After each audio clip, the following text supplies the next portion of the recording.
아이들과 이제 함께 가족 나눔을 하다가 그런 얘기도 나왔고, 또 교회 작은 교회 플랫폼 그 단톡에도 누가 이제 올려서 그것을 가지고 주님께 조명을 구하며 나아갔습니다. 자녀들 세상, 우리 다음 세대 세상은 어떤 세상일지, 과연 우리 자녀들이 살게 될 세상은 어떤 곳일지 주님께 물었을 때 이렇게 말씀하시는 것 같았습니다. 수레바퀴, 커다란 수레바퀴를 비추신 것 같은데, 당연했던 것들이 가능하지 않으므로 힘든 부분도 많이 생길 것이다. 그러나 어느 한편으로는 편리해질 것이다. 지금보다 더 빠른 속도로 변해갈 것이다. 당연했던 것 중 하나, 숨 쉬는 것, 산소 부족, 맑은 공기를 찾게 될 것이다. 그리 오래전이 아닌 그때의 생수라는 것에 대해서 불필요하다고 여겼던 것이 지금은 너무나 당연한 것이 된 것처럼, 너무나 당연한 공기, 누가 물을 돈 주고 사 먹냐고 생각했던 그 시절처럼 자녀들의 세대에 숨 쉬는 것, 맑은 공기를 마시는 것, 이것이 귀하게 여겨질 것이다. 환경은 더 오염될 것이고 맑은 물과 깨끗한 공기가 더 귀하고 더 필요해질 것이다. 여전히 의학은 인간에게 더 필요할 것이고 의학의 발달로 수명은 더 늘어날 것이다. 그래서 단순한 수명이 아니라 삶의 질이 중요해질 것이다. 먹고 마시고 숨 쉬는 것, 단순한 삶이 아닌 삶의 질로서 그 사람을 평가하게 될 것이다. 빈부의 격차는 더 심화될 것이다. 많은 사람이 일자리를 잃고 노동, 힘쓰는 직업이 더 이상 인력만으로 충당하지 않기에 그들의 일자리가 더 줄어들 것이다. 환경 문제, 빈부의 격차, 이 사회적인 문제, 일자리 문제, 이것을 개선하고 완화하고 줄일 수 있는 방안이 마련되어야 할 것이다.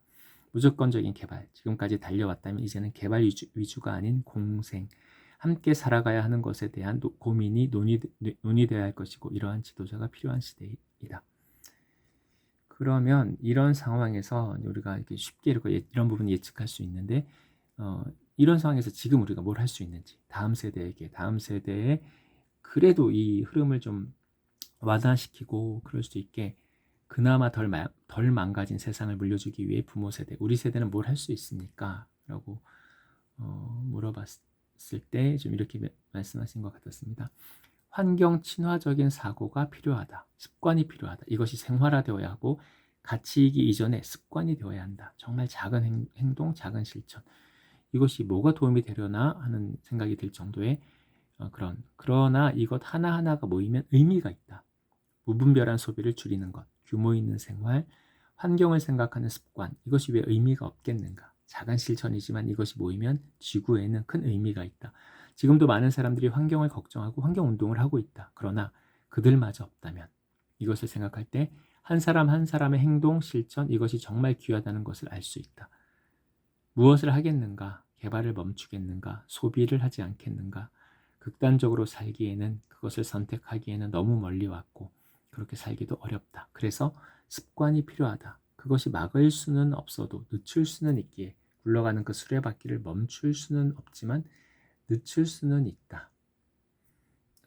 그러면 어쨌든 지금보다는 더 오염된 그런 환경에서 살 다음 세대 자녀들을 위해서 그런 자녀들을 우리는 지금 어떻게 교육시키고 준비시켜야 합니까? 라고 조명을 구했을 때, 부모를 보고 자란다. 부모가 본을 보여야 하고 그것 없이 자녀들에게 가르칠 수 없다. 습관이란 어릴 때부터 자연스럽게 보고 듣고 배우고 실천하고 이렇게 생기는 것처럼 몸에 배이게 하는 것, 작은 것이라도.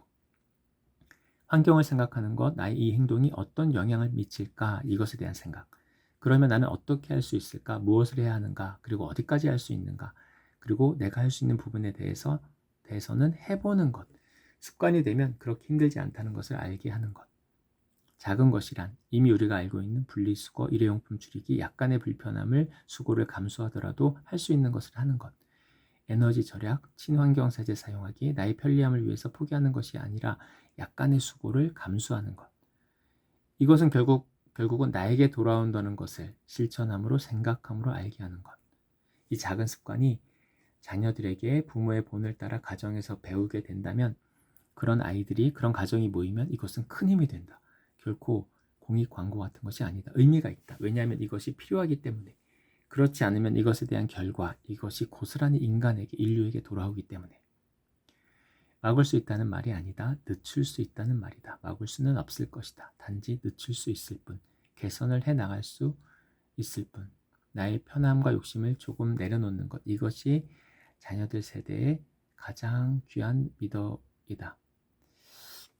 이제 좀 막을 수는 없을 것이라는 어떤 감동을 많이 있어서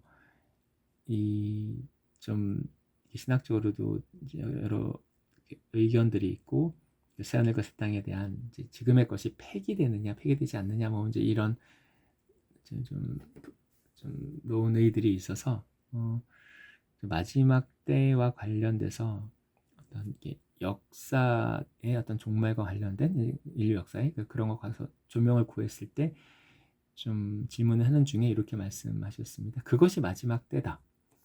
마지막 때에 대한 것을 너희가 성경에서 읽지 않았느냐? 마지막 때가 무엇이라고 생각하느냐?